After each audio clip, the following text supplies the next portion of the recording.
This is Coda Radio, episode 602 for January 7th, 2025.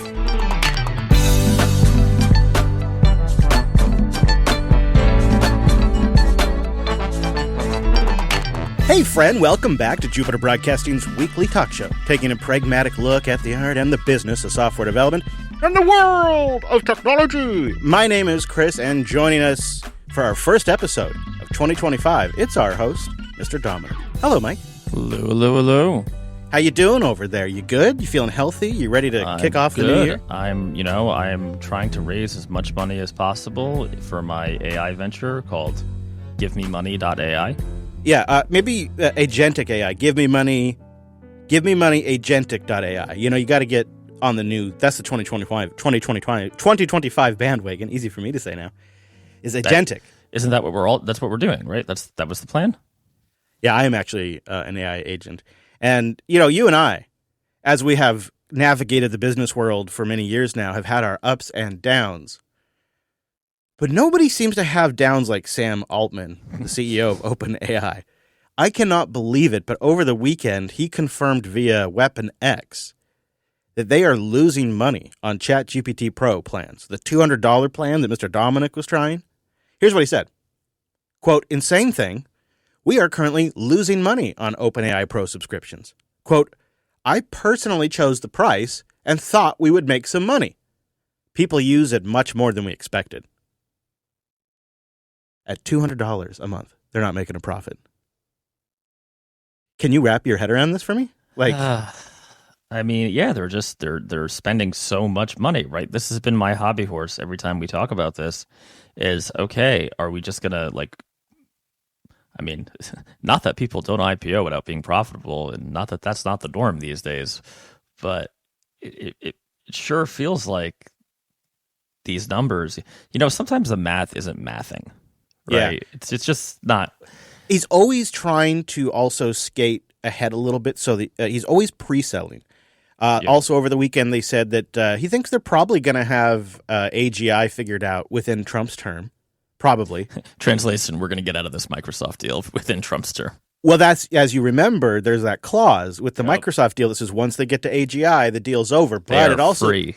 It sounds like OpenAI might want to reconsider that deal because they need the money. So they might need to come back to Microsoft and beg a bit more. Well, we had the story I think right before the holidays, right, where there's a little bit of friction between Redmond and wherever the hell OpenAI actually is. Yeah. Yeah, and, they're thinking, we get it all figured out. They think they're going to make $11.6 billion in revenue in 2025, and they think they'll be at $100 billion by 2029. Just casual numbers. How do you get there when you're losing money on a $200 a month subscription? How do you get to $11.6 billion this year? Let me fry some Isengard bacon for you. Oh my God! Right, we should always start the show with a little bacon. It's delicious. Have you heard of our good friends at Palantir? Thank you, Peter Thiel. You can only get those kind of juice margins with no accountability through government contracting. And of course, we saw Anthropic is getting $2 billion in funding off of a $60 billion evaluation today. Yeah, man, what a crazy position Sam's in, because now he's trying to get everybody hyped about super AGI. I mean, we don't even really have functional ChatGPT. It's good, but it's not great. It's it still feels like a 1.0 kind of. But this guy is like in the lounge room of the Enterprise D playing multi-level chess. He's like, I'm going to do all these things at the same time in one move. Get out of the Microsoft deal.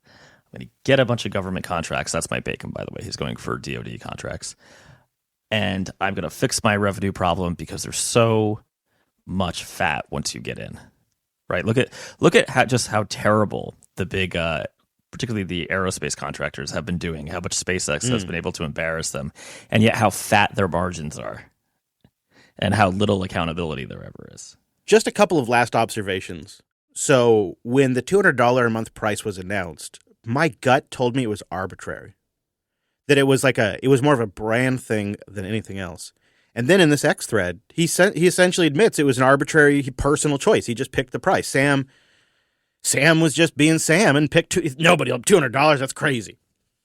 Do you believe him when he says that people are using it too much and that's why they're not making money? I mean, I definitely believe him when he says he pulled the number out of his butt. I believe that. In my opinion, Sam is a bit of a salesman. And that sounds like marketing to me. Yeah. It sounds like marketing that some people wouldn't cross the line, but a guy like Sam, in my opinion, might. And I don't believe it's because people are using it more than expected. I think they're just in really bad shape in general. I just think it's a sign that the business has fundamental issues if you can't make $200 a month work. Well, I think they do, right? And it makes sense, right? Because I feel like the thinking, based on their behavior and various things that have leaked or been involved in court cases or whatever, is that their big fear is that basically Google is going to overtake them. So they're constantly, like you said, skating ahead of the puck, right? Pre-selling. Before they've even finished the first or second They're pre-selling. Product. They're making investments they probably wouldn't make if they didn't have that competitive pressure. And frankly, Google is a pretty scary adversary, right? Right now, Gemini's, I would say, fathoms beneath OpenAI. But Google has unlimited money. Google owns advertising online. Well, not only that, but like we said before, they own YouTube. They own Gmail. Right. Yeah. So Google can just start throwing drunk money at this, which I think they are, and they will eventually catch up, especially if OpenAI is starting to feel financial pressure. And, the Microsoft deal, I think, is going to be one of the great, in 15 years when the books about OpenAI are like the good ones, not like I was there and Sam yelled at me, like the real ones that remember when tech reporters used to actually report on the tech? It was so good. Yeah. Those books are written. I bet there's a lot of stuff in that Microsoft deal that is hamstringing them. But they just needed they needed that office money. I mean, there's no way around that. A couple of comments on a few points you made. I think Google's best AI product isn't directly Gemini, but it's the Notebook LM stuff. Even though it constantly rips off my voice, I still think it's a very good product, especially when you just use it for research assistance. It's good. I think Perplexity is also getting a lot of traction amongst normies. I told you last week about how, that was what the normies were telling me about at the holidays. Is Perplexity this, Perplexity that? Like everybody's really impressed with it. So it seems like it's got some of the normie mind share. And then ultimately, you've got this interesting dynamic setting up where I think it's always been Google's game to lose long term, especially since some of the original innovation on some of the core technology at play here happened at Google.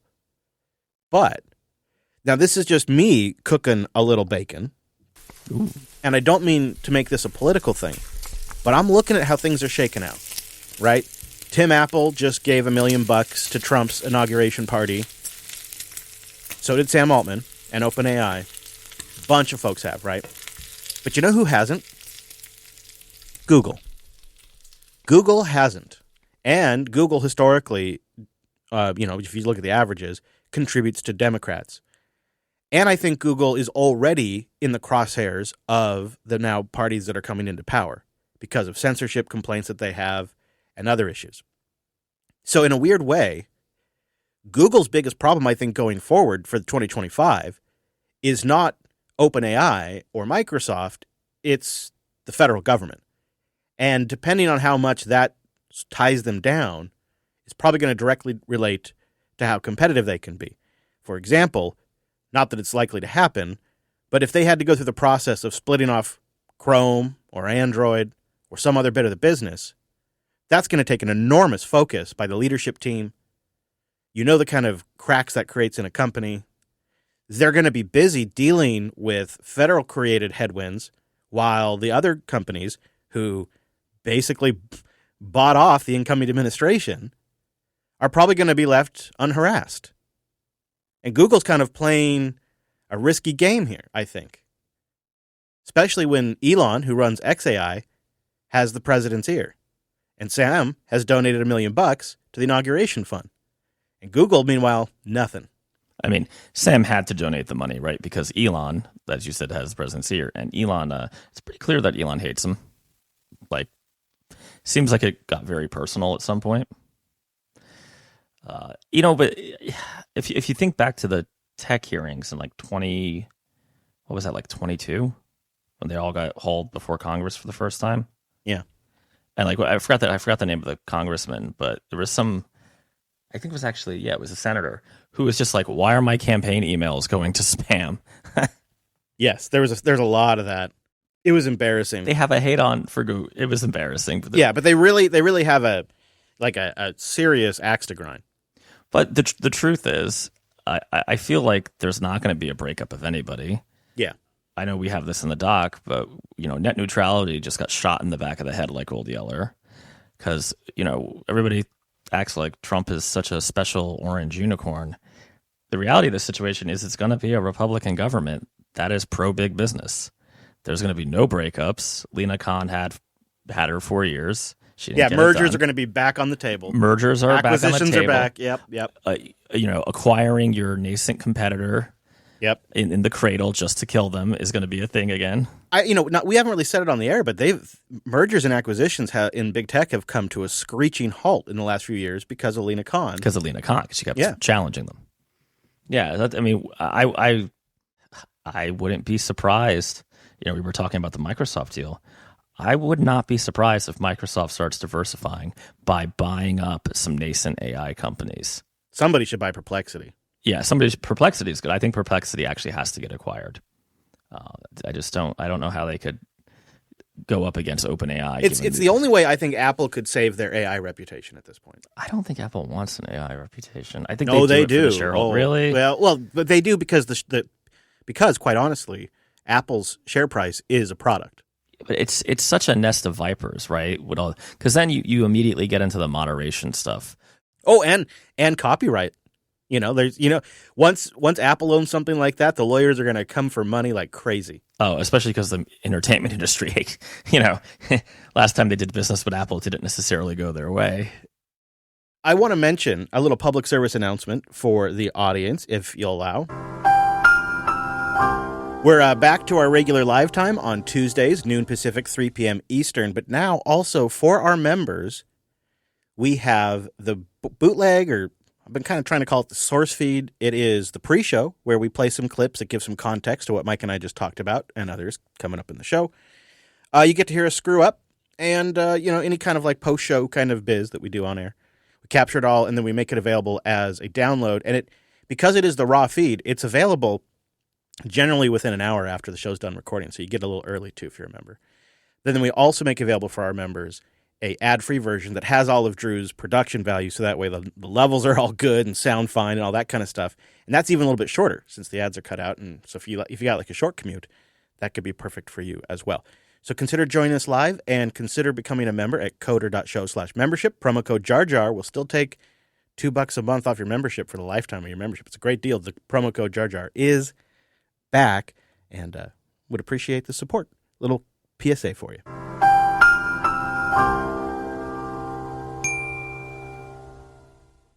Well, so it is CES, and I was kind of digging through trying to figure out what is actually applicable to a development audience.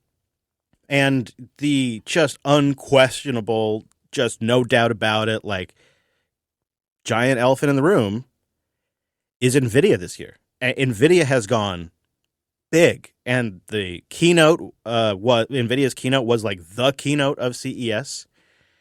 And there's lots. They announced new RTX Blackwell GPUs, which are going to be super expensive. But I think probably more interesting to our audience is the Cosmos Foundation model designed to accelerate autonomous vehicle and robotics development.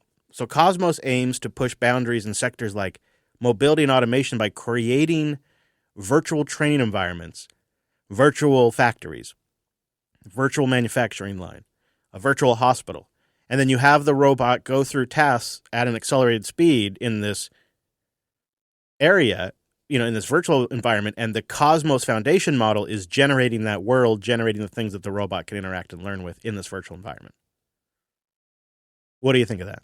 Huh? Robots. Robots. I think it's an interesting idea. I could definitely see, especially if you're, doing a multiplayer game and struggling to get good network effects, why that might make sense. Again, it is another AI promise. Yeah. Yeah, I think the real focus was agentics. Yeah. as they put it, right? We'll see how the virtual training thing works out. I could see it working in some scenarios and having edge cases all over the place in others. But he said it's, quote, the age of AI agentics. He tried to introduce this concept as like the next wave of AI innovation that we're about to get to. And he says it's going to be a paradigm shift in productivity and industry growth. So it's huge. AI agentic projects will revolutionize industries, creating vast economic opportunities. He thinks it's all going to be a potentially multi-trillion-dollar business. And these are agents that are hyper-trained, maybe multiple layers of LLMs. You have an executive layer, you have a reasoning layer, you have one that's kind of reviewing the output and massaging it, and it's a stack of these that all kind of present to the end user as one singular agent that's an expert on a topic. We've been kind of talking about this, but he went hard up on stage with it, trying to show different ways it could be used in medical in particular and other industries like manufacturing. And he envisions NVIDIA as the key enabler of this AI-enabled industrial transformation. It's all based on NVIDIA. Of course, NVIDIA announced all of this, and their stock went down 5%. Wasn't enough for the market. They wanted something more impressive. Could it have ever been enough? I don't know. I mean, there's a lot in this announcement. Yeah, I feel like there's a lot. I'm particularly excited about what effectively is a dev kit. But Project Digits. Project Digits, right? Which, I mean, maybe just real quick, since I jumped ahead. It's a $3,000 effectively like mini desktop for developers and AI researchers. Now, $3,000 is a bit of money, right? But if you are someone trying to build some sort of boutique AI thing for, a specific customer base, you're a startup, whatever, $3,000 is not. It's actually pretty reasonable to get in. So I think that I could understand how that's something the Wall Street crowd would totally overlook, but I could see them moving quite a lot of those. I don't know. I thought that was a pretty impressive announcement. Now, I always take NVIDIA with a little bit of salt. Yeah. I mean, the GPUs that they announced look great, but they're just getting ridiculous at the price level now. They started at like $1,000 and go up from there. I mean, on the bright side, new GPUs means older GPUs should be That's cheaper. what I was thinking. Yeah. I was hoping so. I agree with you. I think for us, the most interesting thing out of all of this might be Project Digits. They claim it's 1,000 times more powerful than the average laptop. It's using their GB10 chip. Absolutely nothing. 128 gigs of unified memory, 4 terabytes up to 4 terabytes of NVMe storage. And the key idea here is that out of the box, it supports things like PyTorch and Jupyter notebooks. And it's based on their NVIDIA DGX OS, which is Linux. And according to Perplexity, it is based on Ubuntu 22.04 with the 5.15 kernel. And, of course, DGX OS provides access to all the different NVIDIA GPU driver branches and CUDA toolkit versions. So you have a wide range of compatibility with this thing. Yep. And then, the other thing that they offer, which I didn't really realize until I dug into this, is you can also just install their NVIDIA DGX software stack on a regular Ubuntu system and get a lot of the things that this box has. But this box, at $3,000, so if you compare it to a $3,000 Mac, it kind of cooks. Like, it's legitimately competitive with some of the high-end M4 configurations and beats it. And it also has twice the memory bandwidth of the M4 Pro with 14 times the compute than the M4 Pro. So at $3,000, it beats, I mean, it essentially, it kicks the crap out of a $4,700 Mac. I mean, you can go up the price stack and it's still kicking the crap out of the Mac if you're doing this type of work. And it's also ARM-based. It's a MediaTek, but I don't know. I guess you care more about the GPUs than AI acceleration anyways. And it's got Linux on this thing. It's an Ubuntu base, ARM, from NVIDIA. And then people on X are already talking about how they're likely going to stack them together. And you're going to get to pretty incredible numbers. The thing has 250 teraflops in it, which is not bad at all. I mean, you think about just how much a GPU costs, a high-end NVIDIA card to do this stuff. And this thing starts getting a lot more reasonable in the price. So I am 200 billion. So the base model runs up to 200 billion parameters. No, I mean this is a product that has a specific customer that is, if you believe any of the big tech sites, is the growth market right now. And surely, I still think there will be a few startups that like do a niche AI product. And I can't think of a better way to just have a, out of the box, bam, I'm up and running, ready to rock on, the important part of being a business, which is your own stuff, right? Getting your product ready, not tinkering with, setting up your workstation or, God forbid, having to pay AWS for a bunch of GPUs or whatever the hell. Yeah, well, and then I think the other thing that we're kind of discounting, but, when you think about it, it's kind of a big deal, is the NVIDIA brand, right? So if you're a company and you're working on some big project in-house and you're using the CUDA stack, wouldn't you be pretty inclined to go with the NVIDIA branded stuff? Oh yeah, if you're doing AI, you're going to go CUDA, I think. Yeah, so my take on all of this after watching the CES coverage is that NVIDIA remains kind of the AI king. Intel had some announcements, AMD had some announcements, people aren't really talking about that. But I think it also means, and I wonder if you agree, that this is a huge third-party risk, NVIDIA. The expansion of this entire AI market seems to kind of live and die on NVIDIA. Like Microsoft is going to spend billions, tens of billions of dollars on AI build-out this year, they announced. And something like 30% of that spend or 40% of that spend is just NVIDIA hardware. So if NVIDIA stumbles next year, this is over, right? Don't you think? Like this whole AI train has this critical third-party dependency on NVIDIA continuing to be able to innovate and put systems out that are faster and faster and faster. And what if we see the M effect here, where the first few generations, like we've been witnessing, are quite large leaps in performance, but as time goes on, we start to see smaller and smaller gains. That just seems like naturally where this heads? Like we're headed for some sort of eventual point where NVIDIA can't keep up on the hardware side. And then what happens to the software side and everybody working on these projects? Well, right. You have Google, I believe, is still out there trying to make their own AI chips, right? That's still a thing. I know they're not talking about it much. Yep. I think Microsoft was too. Did they give up on that? I don't know, but you've got to assume that several companies are working on this. Qualcomm also announced they're working on something that companies will be able to use. Yeah. Apple's building a lot of these capabilities into their SoCs. Yeah, maybe. Okay, I'm going to take the positive side of this.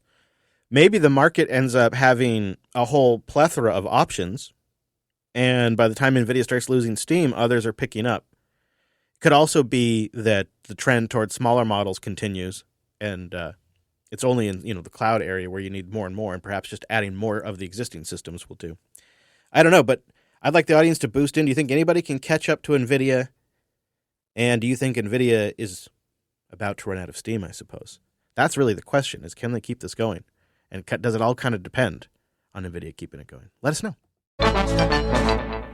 Well, I hate it. You hate it. Even the chair of the Federal Reserve hates it, but it's true. Inflation is here to stay for years. If you're a Bitcoiner, or maybe you're Bitcoin curious looking for a long-term inflation hedge, you're probably looking for a trustworthy and easy way to buy Bitcoin and store it safely. There's a lot of options. Not all of them are very good, so let me introduce you to the Bitcoin Well. It's a non-custodial Bitcoin platform. It puts you in control. Go to coder.show/Bitcoin to get started. That gives us the credit for your visit. Now, why the Bitcoin Well? Well, I had a chance to meet them over the holiday break, and what I learned is they have built the entire platform around you having custody of your keys. Your Bitcoin, your keys, you're always in control of your assets at all time. You buy and sell directly from your private wallet, and they support Lightning and on-chain. So when you start with the Bitcoin Well, you start with self-custody, which means you avoid having to move over later. And when you have self-custody, there's a peace of mind that comes with that. Bitcoin's a long-term holding asset, 4 years or longer, and things can be a little uncertain during those periods. Self-custody gives you a peace of mind that is just massive. Bitcoin Well is based in Canada. They've got a wide range of services to the locals. I was extremely impressed. And they're introducing more and more of those now to the U.S. for a little while now. Like last week, they just rolled out bill pay. right here in the States. You could actually do bill pay with your Bitcoin from your Lightning wallet, from your self-custodial Lightning wallet. It's really awesome. They also have the Bitcoin Well Infinite, which is a premium over-the-counter solution for high-volume transactions, like family offices or businesses that are ready to just do a large transaction. They have great pricing, lots of educational resources, but the most important thing is a focus on you owning your Bitcoin Well. The Bitcoin Well is redefining how we can interact with Bitcoin, peer-to-peer money the way it was meant to be. So head over to coder.show/Bitcoin to learn more and get started. It's the Bitcoin Well, the way Bitcoin was meant to be. Go to coder.show/Bitcoin. Well, thank you, everybody who supports this here production of the Coder Radio program. We do very much appreciate it, and it is time to get to the boost. And we start with our baller booster this week, who is Devator, who come in with 300,000 sats. Hey, Rich Lobster! Coming in! Nice and hot, too, with those. Look at that. Coming in hot with the boost. He's finishing up a holiday boost series, making it a complete 600,000 sats for the holidays. Thank you, sir. Appreciate you, Dev. Always nice to hear from you, and hope you had a good New Year. Hybrid Sarcasm comes in with 5,000 sats. That's a Jar Jar boost. You a boost. Hey, Mike, are you gonna join us in Orlando? I can't talk anymore. For LUP 600 listening party? Oh, There's a Orlando event? Ooh. So if you go to our little humble colonyevents.com, we're asking the LUP audience to put together meetups for LUP 600, and we got a good little chunk of them going on in Central Florida. There's a Central Florida listening party happening. And we're encouraging people the day of LUP 600 to do meetups, and we'll get people in the Mumble room and have a little party for episode 600. Oh, you know what? Yes, as long as I'm back from New York, I will do that. Oh, that'd be fun. Good thinking. So where? Orlando. Oh. Yeah, I imagine if I haven't gone in there, but listening party. Yeah, Orlando area. I don't know if they have an exact area yet. But Hybrid probably be open to suggestions, and you can always catch him on Matrix, too. Thank you, sir. Nice to hear from you. Red 5D comes in with a row of ducks, 2,222 cents. Dekmate, Mike and Chris love the Stargate references. That's good. And congrats on 600 episodes. Thank you. Yeah, I've been kind of low-key watching Stargate and Sequest. Sequest, nice. It's so good. Which Stargate? Yeah, SG-1. And I'm SG, still only okay. in like season 1. I'm going slow, but The one true Stargate. Yeah, that's what I figured. If I was going to give it a go, that's where to start. Plus, I mean, Atlantis isn't terrible. MacGyver's great. So you know what? I like every time they reference that Dean Anderson was in fact MacGyver. So which they do quite a bit. Great.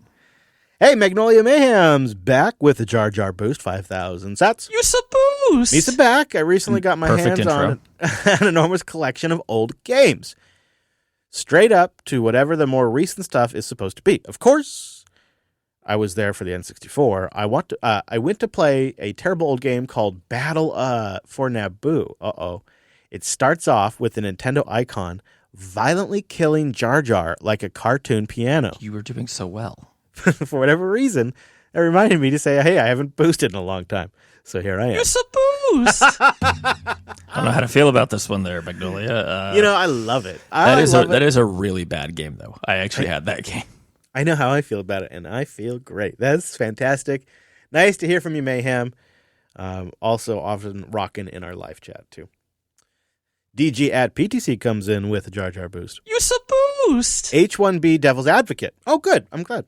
Yep. Employers have no incentive to hire entry or junior devs. These guys are a net drag on the team for the first year or two. After, they often leave for higher pay. Companies never really recoup their investment. Paying more to retain has not been viable in a ZIRP environment. At least with the H-1Bs, employees can recoup their investment because it's very difficult for a visa worker to quit.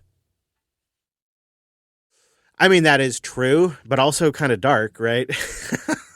I mean, I kind of got to say no notes on this one because that has been my experience for like a decade now. Every time I hire junior people, and some of them I'm still friendly with after they left, but it always ends up being, they're not making what a more experienced person would make, but by the time they're like really productive, they're gone. When I say really productive, I mean not blowing shit up. Yep. So I used to have better luck before work from home and remote work. But like when I used to tell people, "Oh, we're semi-remote," back when that we was were unique. in Jersey, and I used to have to defend that. I'm sure you've had those conversations where it's like, I remember us talking about it on the show. yeah, well, I used to have clients be like, "Well, what about my data?" Now they're like, "Okay, whatever," right? So that used to be a way to retain people. Be like, "Yeah, but do you really want to like drive to New York or take the train for when you could just work from home 3 days a week or 2 days a week or whatever it was?" And in some cases, they were always remote. Yeah, I think as an industry, we have not figured out how to deal with junior developers in a way that's both good for the employer and fair to them. Yeah, I mean, I don't know what to say. Customers are wanting more and more for less, and that makes any error or anything like that a junior is super likely to cause that much more expensive and risky to client relationships. So I currently don't have any junior developers, and like I was able to cut and keep revenue the same. And it's been great, huh? It's been great. Yeah. It's really like It's really nice not to work with junior folks. the biggest jackass in the company is me now, right? So it's like the risk is like me getting mad that somebody didn't pay an invoice or something, right? It's Chris knows how I get, but like I can't tell you how many times I've had a junior like inadvertently merge into the branch that GitHub kicks off a deployment to, and I have to scramble. Like it's just bad, or they quit like in the middle of a project because it turns out they took the job because they needed a stopgap. Then in 3 months got a better job or the job they really wanted. I mean, I had one guy who didn't know how to reverse a string, but was able to. Oh, well, this is the other thing. It has become a lot easier. So, like, I used to do coding tests for junior developers. We talked a lot years ago about how many people failed FizzBuzz. Those are worthless now because a test for a junior has to be relatively easy, but ChatGPT can absolutely do that, right? Like, go right now. Ask even the free version of ChatGPT to do FizzBuzz. It'll do it. I used to have this Pokédex challenge, which used the Pokemon API, which is really cool that they put up. And I used to be like, make me like a simple like Rails web page that is like a basic Pokédex page, like a list of the original 150 whatever Pokemon. You click it and you go to like a detail screen with the image and the stats. And if you've played Pokemon, you know exactly what I'm talking about. And I'm sure almost everybody listening to this has. Really any Pokemon game. Again, I'm relatively sure ChatGPT could get you like 80% of the way there now. So, and God knows what Claude could do, right? So I don't know how I would, to DG's point, I don't know how I would make that make sense unless we're talking about, should we clarify here? The junior developers I think we're talking about are like your average developer. We're not talking about, Rain Man from MIT who has never lost a game of Magic the Gathering in his life and is like writing an algorithm for parsing different license plates with, half the plate or something crazy like that. Okay. Yeah. Yeah. I don't know why I went with that example. I like it though. I like it. But like those guys are just going to Google anyway, right? So I'm not talking about them. I'm talking about, they went to college or they went to, technical school. They're okay. They're junior. They're a developer. They're going to be probably a dark matter developer working at startups for a good portion of their life. And yeah, I don't know how to make that work. Sorry. DG, thank you for playing devil's advocate. We always appreciate that. BOOST. Curacia comes in with a Spaceballs boost. 1, 2, 3, 4, 5 sats. So the combination is 1, 2, 3, 4, 5. I think Dominic hit the nail on the head for the value proposition of Windows 365. The major upsell is security and compliance. The hardest problem in workstation security is how to prevent people from doing stupid things because they have physical access to the machine, and you can't rely on network security. VDIs have always been the answer and have used Windows 365 Workstation for the past year to test, and I will say Microsoft may have finally cracked this nut. Oh, so you're liking it too. I agree. You know, the way we solved this back in my day was we did Windows terminal services. And so they had like Windows CE or Linux Wise terminals that were very basic. And then they would RDP, or if it was Citrix Metaframe at the time, what is that? I forgot what that was, but it's essentially RDP. And they would just have very dumb basic terminals that really couldn't do anything. And that definitely helped, but you're still Windows. It's still you know, back then it's still a basic Windows system that can be infected or modified or can have problems, where I would imagine the stuff that Microsoft is doing now must be much more image-based, I would assume. And so if you have problems, I'm assuming rollback is baked in, where that really wasn't an option with terminal services back in the day. But I'm pleased to hear you like it. I've wondered, I don't often need Windows, but I've wondered if there is a service. And if anybody knows, please boost in and let me know. A service where I don't have to pay a monthly fee, but I could pay a hourly, I don't know, to run a Windows server with decent hardware. I don't often need this, but if it's crossed my mind as it would be handy to spin up like a physical Windows machine that I can RDP into and do things with. If anybody knows, let me know. Now, this is a little suspicious. This one's a little precarious. Got to keep our eye on these guys because this next boost is from ChatGPT 03. 4,321 boosts. Sats. I take offense at your questioning of my capabilities and the honorable intentions of my Lord and Savior Sam Altman. Okay. I predict 2025 will be the year I, the most powerful AI of all time, will kill your podcast. Dun, dun, dun. Smoke if you got 'em. Wow. Damn. We angered ChatGPT. You know, what I want to know is how ChatGPT is ingesting the audio stream, transcribing it, inferring, and responding in a boost fashion so quickly.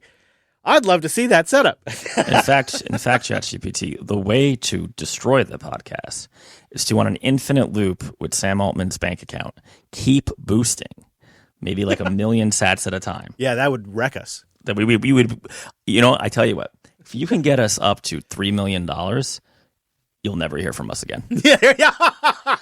There you go, Sam. We got a prize. I will personally crash the servers and delete the whole feed. That'll be it. Well, you know, one day they'll figure it out. One of them will, at least. Thank you, everybody who made episode 602 possible, from our members to our boosters and our sat streamers out there who just streamed those sats as they listened. This episode had 15 of you, and we stacked with our streamers 12,746 sats. When you combine that with the boosters, we stacked a grand total of 346,634 sats. If you'd like to boost, you just need to get your hand on some sats. I think Strike is one of the easiest ways. Also, one of our sponsors is Bitcoin Well. You can find them at coder.show/Bitcoin. I have a redirect there. The nice thing about Bitcoin Well is when you grab those sats, they go directly to a Lightning wallet, so you could send them straight to your Fountain wallet, right from the Bitcoin Well. Really, really easy. Fountain FM is a great way to boost in. We'll have links to all of this in the show notes. Thank you, everybody who supports the show on their time, at their amount, when they like, and sends a message with it. It's one of our favorite segments in the show, and we appreciate you very much. Thank you for boosting in. Now, before we get out of here, I think you and I got some feels and opinions about Dell's announcement at CES. In fact, they even got criticized at their own press conference over this. They are ending their decades-long brands like XPS, and they're going with Dell, Dell Pro, and Dell Pro Max. Come on, guys.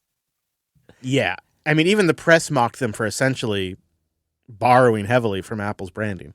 Yes, with a quick Control-C and a Control-V, borrowing heavily. Okay. I just feel like also Apple's branding has gotten a little old, and Pro and stuff doesn't really make sense like it used to. Also, like, Microsoft has kind of paved the way for you here with the whole AI PC thing. Couldn't you do a riff on that? Like, yeah. I mean, why? It's so weird. They all have such Apple envy, and I kind of thought it was going to go away this year, but I guess it's just the chip on the shoulder is too heavy. Yeah, they still committed it pretty hard. So it's got sub-brands within sub-brands. So there's 3 main tiers, like I That's mentioned. not confusing. The Dell tier, which is weird. The Dell Pro tier, and then Dell Pro Max.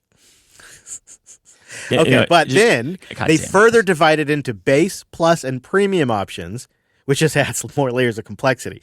So, like, it's not really clear how a Pro Max base compares to a Pro Premium. But that's what they have now. That's what they've got. This is how you know they've become way too corporate. Yeah. They're also going to have size labels. So you're going to have micro and mini. So you can have a Dell Pro Max Micro Plus. That's an actual, you could actually get a Dell Pro Max Micro Plus computer. I feel like that's kind of an oxymoron because you're a max, but you're also micro. Yeah. Your max in terms of, I guess, your max in terms of components and performance, but your micro in terms of size. Right, but the fact that you have to parse that. I know. It's pretty bad. And I thought Apple was getting bad with the Macs and the Pros, and and it's weird because like you can take one machine and spec it that it basically is better than a Pro machine and vice versa. Yep. It's just this, and I thought Apple was bad, and then Dell, having years of watching how Apple has screwed it up, they take that and they go, well, let us do one worse. Just amazing. But then I kind of want a Dell Pro Max Micro Plus. Hey, what computer did you get? Dude, I got a Dell Pro Max Micro Plus. It sounds like something out of The Onion. You're right, it does. And what's crazy is on YouTube this morning, I was hunting around for some little gems for our live streamers and our members. And I came across technology ads from the 90s. And one of them was a Dell ad. And this had to be the 97, I think it was. And they were advertising the Dell Inspiron or something like that in that 90s ad. And that, as of this week, they just killed that brand. Now, that has to happen from time to time. But people knew what an Inspiron was or an XPS. It's like they'd actually successfully trained the people what these brands meant. And all of that's gone, and I will never be able to sort this out. I will never be able to memorize this. So, I don't know. I'm kind of sad, like, no more XPSs. Like, I liked the XPS. I actually liked XPSs, yeah. Now I don't know what I like. Now I don't know what they're offering me. Well, obviously, it's going to be the Pro Max Mini. Yeah, well, just for the name. Just for the name. Mr. Dominic, before we get out of here, is there anywhere you want to send the good people? You can find me on WeaponX at Dumanuco, or you can go to alice.dev if you need some data processed and automated. If you want to travel back in time to a Wild West internet where things kind of just are all over the place, find me on Nostr, chrislas.com. It's like the internet in the late 90s in some way. I mean, it's modern. It's in some ways, it's the most advanced version of what we have for the internet right now. And then in other ways, it's like proto-internet. So I'm chrislas.com for that, or you can find me on WeaponX, chrislas.com. And, of course, we have our 24/7 Matrix chat room that's always going. It's our main chat during our live show. You can find that at coder.show/matrix. Links to what we talked about, yeah, we got those too. Those are over at coder.show/602. While you're there, you'll find our RSS feed. Why not subscribe and get the show directly? And, of course, our contact form, links to our membership program, how to boost, the Matrix chat, all of that. It's a website with links, and we thought about what you might want to know, and we put it up there at coder.show. And the links for this one are at /602. And I'd love to have you join us live next Tuesday at noon Pacific, 3 p.m. Eastern. I'll be just back from touring the Olympic Peninsula. So I'd love to have you join us live, and maybe I'll chat a little bit about that. Thanks so much for being here. See you right back here next week.